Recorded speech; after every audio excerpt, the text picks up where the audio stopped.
ನೋಡಿ, ಇವತ್ತು ನಾನು ನಿಮಗೆ ಕೈರೋಪ್ರಾಕ್ಟಿಕ್ ಇಂದ ನಿಮ್ಮ ಬೆನ್ನು, ಕತ್ತು, ಸೊಂಟ, ಮೊಣಕಾಲವನ್ನು ಹೇಗೆ ಕ್ಯೂರ್ ಮಾಡುವುದು ಅಂತ ಹೇಳ್ಕೊಡ್ತೀನಿ. ನಂಬರ್ 1, ಇದು ಡಿಸ್ಕ್ ಸಮಸ್ಯೆಯನ್ನು ಸಾಲ್ವ್ ಮಾಡುತ್ತೆ. ಡಿಸ್ಕ್ ಬಲ್ದು, ಡಿಸ್ಕ್ ಹರ್ನೇಷನ್, ಡಿಸ್ಕ್ ಹೊರಗಡೆ ಬಂದು ನಮ್ಮ ಮೇಲೆ ಪ್ರೆಷರ್ ಬೀಳೋದನ್ನು ಸಾಲ್ವ್ ಮಾಡುತ್ತೆ ನ್ಯಾಚುರಲ್ ಆಗಿ, ಯಾವುದೇ ಸರ್ಜರಿ ಇಲ್ಲದೆ.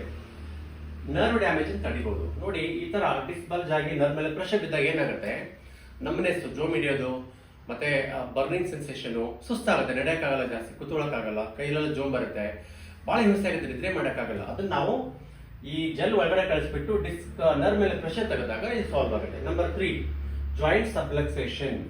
ಜಾಯಿಂಟ್ ಅಲ್ಲಿ ಸಬ್ಲಕ್ಸೇಷನ್ ಅಂತ ಆಗುತ್ತೆ, ಲೂಸ್ ಅಲೈನ್ಮೆಂಟ್ ಆದಾಗ ನಿಮಗೆ ಜಾಯಿಂಟ್ ಪೇನ್ ಬರುತ್ತೆ, ಜಾಸ್ತಿ ಕೂತ್ಕೊಳ್ಳೋಕ್ಕಾಗಲ್ಲ, ನಡೆಯಕ್ಕಾಗಲ್ಲ, ಅದನ್ನು ಸರಿ ಮಾಡುತ್ತೆ. ನೆಕ್ಸ್ಟ್ ಬಂದು ಸ್ಪೈನ್ ಪಾಸ್ಚರ್. ನೋಡಿ, ಹಿಂಗಾಗ್ತದೆ, ವಯಸ್ಸಾಗ್ತಾ ಮೊಬೈಲ್ ಯೂಸ್ ಮಾಡಿ ನಾವು ಇದನ್ನ ಮಷೀನ್ ಅಲ್ಲಿ ಸರಿ ಮಾಡಿದಾಗ ಸ್ಟ್ರೈಟ್ ಆಗಿ ಕುತ್ಕೋಬಹುದು, ಹಿಂಗೆ ನಿಂತ್ಕೋಬಹುದು. ವಯಸ್ಸಾದ್ಮೇಲೆ ಕೂಡ ಈ ತರ ಆಗೋ ಅವಶ್ಯಕತೆ ಇಲ್ಲ. ನೆಕ್ಸ್ಟ್ ಬಂದು ಫ್ಲೆಕ್ಸಿಬಿಲಿಟಿ ಅಂಡ್ ಮೊಬಿಲಿಟಿ, ಅಂದ್ರೆ ನೀವು ಬಾಡಿನ ಯಾವ ತರ ಮೂವ್ ಮಾಡ್ಬೋದು, ಮತ್ತೆ ಜಾಸ್ತಿ ಕ್ಲೈಮ್ ಮಾಡ್ಬೋದು, ಯೋಗ ಮಾಡ್ಬೋದು, ಅದನ್ನು ಇಂಪ್ರೂವ್ ಮಾಡುತ್ತೆ. ನೆಕ್ಸ್ಟ್ ಬಂದು ಮಯೋಫಾಸಿಯಲ್ ರಿಲೀಸ್. ನಮ್ಮ ಮಸಲ್ಸ್ ಅಲ್ಲಿ ಬಹಳಷ್ಟು ನಾಟ್ಸ್ ಇರುತ್ತೆ, ಗಂಟುಗಳಿರುತ್ತೆ, ಅವಾಗ ಬಹಳ ಹಿಂಸೆ ಆಗುತ್ತೆ, ಮಲ್ಕೊಳಕ್ಕಾಗಲ್ಲ, ನಿದ್ರೆ ಮಾಡೋಕ್ಕಾಗಲ್ಲ, ಬ್ಲೋಟಿಂಗ್ ಗ್ಯಾಸ್ ಆಗುತ್ತೆ, ಎಸಿಡಿಟಿ ಬರುತ್ತೆ. ಅದನ್ನ ನಾವು ಇದರಲ್ಲಿ ಸರಿ ಮಾಡ್ಬೋದು, ಮಯೋಫಾಸಿಯಲ್ ರಿಲೀಸ್ ಮಾಡಿಬಿಟ್ಟು.